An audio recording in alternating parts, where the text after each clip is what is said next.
नमस्कार दोस्तों, जय जोहार। मैं कौशल तिवारी और बिहनिया संझा में आपका स्वागत है। प्रदेश में कानून व्यवस्था की ये स्थिति है कि आप एक घटना को ठीक से भूल भी नहीं पाते हैं कि दूसरी बड़ी घटना सामान्य लोगों के जनजीवन को प्रभावित कर देता है।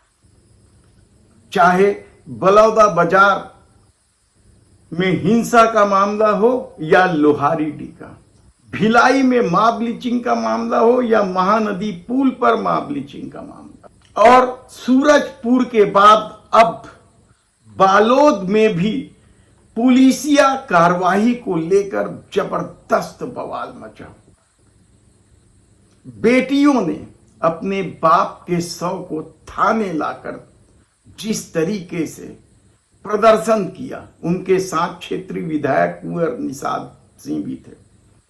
यानी आप सोचिए कि किस तरीके से छत्तीसगढ़ में कानून व्यवस्था चल रही है, और गृह मंत्री उसके बाद भी बने हुए हैं। मुख्यमंत्री ढोल बाजा बजाते, कर्मा नृत्य करते घूम रहे हैं, और विष्णु का सुशासन के नाम पर जिस तरीके से विज्ञापन दिए जा रहे हैं, क्या छत्तीसगढ़ में सचमुच सुशासन है या फिर धीरे धीरे जंगल राज में तब्दील हो रहा है? वादा तो डबल इंजन बना देने का, सब कुछ चैन सुख से रहने का था, लेकिन जब से डबल इंजन की सरकार छत्तीसगढ़ में बनी, लगातार एक के बाद एक घटनाएं सामने आते जा रही। अब जो बालोद की घटना सामने आई, वह छत्तीसगढ़ के पुलिस पर तो सवाल उठा ही रहे हैं, गृह मंत्री पर भी गंभीर सवाल उठाते हैं कि आखिर वे कर क्या रहे हैं। बालोद में क्या हुआ? 15 सितंबर को डॉक्टरों के साथ कुछ युवक मारपीट करते हैं, और इनमें से 3 युवकों की पहचान करके गिरफ्तार कर लेती है। पुलिस का दावा था कि ये तीनों युवक डॉक्टरों के मारपीट में शामिल थे, जबकि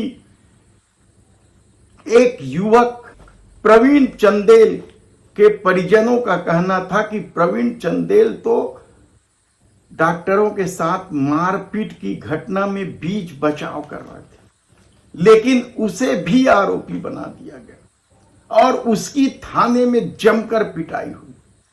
कहा तो यहां तक जाता है कि उनके पिता किशोर चंदेल के सामने ही प्रवीण चंदेल की जमकर पिटाई की गई।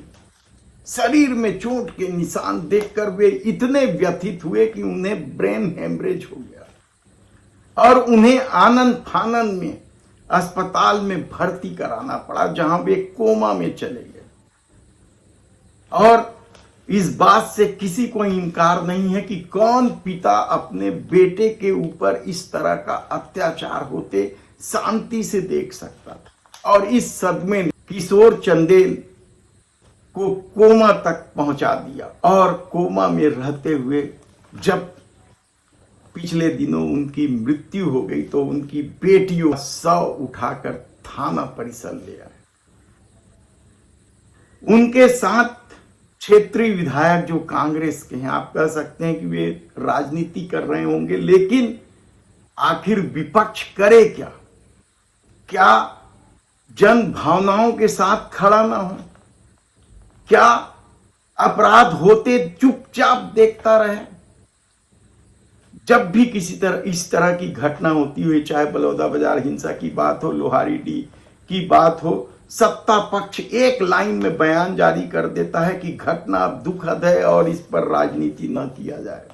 लेकिन राजनीति न किया जाए तो उसके दुष्परिणाम क्या होंगे, इसका अंदाजा आप आसानी से इस बालोद की घटना से लगा सकते हैं कि किस तरीके से परिजन और खुद गिरफ्तार युवक प्रवीण चंदेल कहते रहा कि वह बीच बचाव कर रहा था, लेकिन उसे आरोपी बना दिया गया। अब तक जेल में है। पिता की मौत हो गई है। बेटी विधायक के साथ शव लेकर थाना परिसर में आ गए, उन्हें समझाने की कोशिश की गई। यानी किस तरीके का खेल छत्तीसगढ़ में चल रहा है।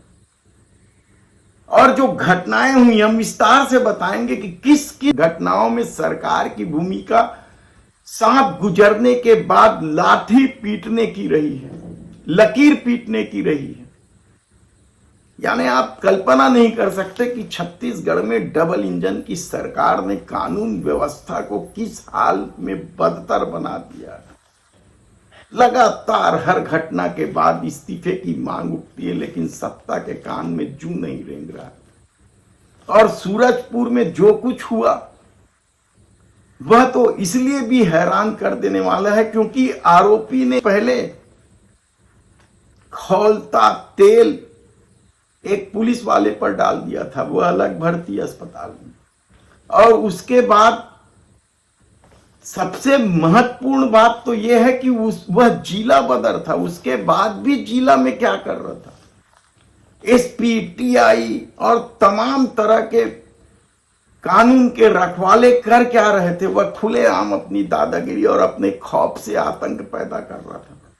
जिस तरीके का खेल बलौदा बाजार हिंसा के बाद की गई कि कांग्रेस दोषी है, क्या उसी तरीके का खेल यहां भी खेलने जा रही है। एनएसयूआई पे आरोप लगा दिया कि जो आरोपी है कुलदीप साहू वह एनएसयूआई का पदाधिकारी था, वह फलाना न्याय यात्रा में भी शामिल था।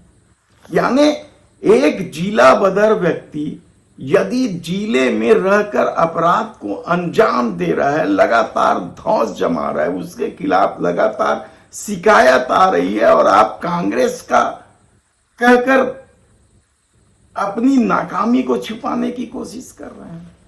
इस मामले को लेकर कांग्रेस मुखर है। हालांकि हर घटना के बाद कांग्रेस ने मुखरता से सत्ता की करतूतों पर सवाल उठाया है, लेकिन यह दौर शायद झूठ और बेशर्मी का सबसे बड़ा दौर है। इसलिए तमाम घटनाओं के बाद सरकार तब जागती है जब सांप गुजर जाता है, वह सिर्फ लकीर पीटती है।